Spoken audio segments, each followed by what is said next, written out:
Hi, today we're going to show you how to build a dry creek bed for your downspout. Materials you will need for this project: a cheap pond liner on Amazon.com, a weed liner, rocks and boulders of varying sizes, various plants like ground covers and grasses and flowers. Tools you will need for this project: a spade shovel, wheelbarrow, 4-foot leveler, a utility knife, and optional materials are drain tile. The most important part of building this dry creek bed will be its functionality, and then aesthetics will come second.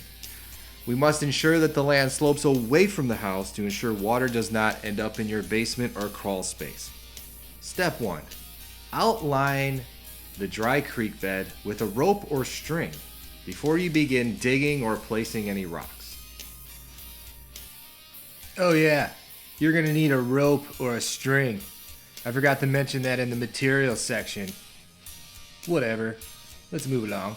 Once you have outlined your dry creek bed with a rope or string on both sides, begin digging along both sides with your spade shovel.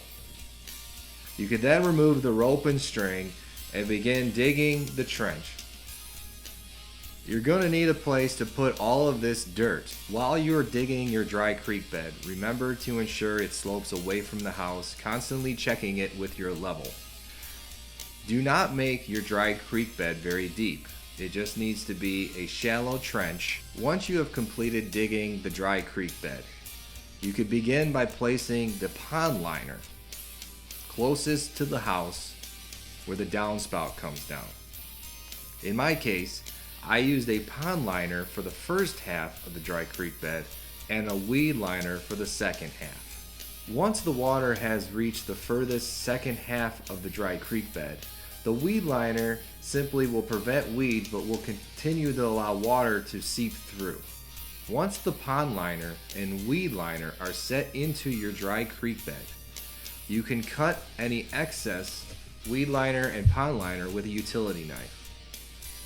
Now we have reached the final stage of building the dry creek bed. You'll begin placing stones into the trench on top of the pond liner and weed liner. The key is to make it look as natural as possible. Try to avoid placing all the large boulders and stones on the outside of the dry creek bed. You want to scatter different size stones. I like to use 4 different size stones in boulders. I use a regular size river rock, a smaller river rock, and a 3 to 6 inch boulder, and an 8 inch to 12 inch boulder. You could even scatter in some larger boulders if you're able to lift them. One option to spruce up your dry creek bed will be to add a bridge or a walking path. Another option to spruce up your dry creek bed will be to add plants, like ground covers, grasses, and such. One problem I ran into is my dry creek bed filled with water and did not drain fast enough, which is why I ended up adding a drain tile. Remember to keep leaves out of your dry creek bed. The longer they sit in there, the more they will stain the boulders and rocks. If you enjoy landscaping as much as I do, you'll find that your dry creek bed will bring you years of enjoyment. Good day.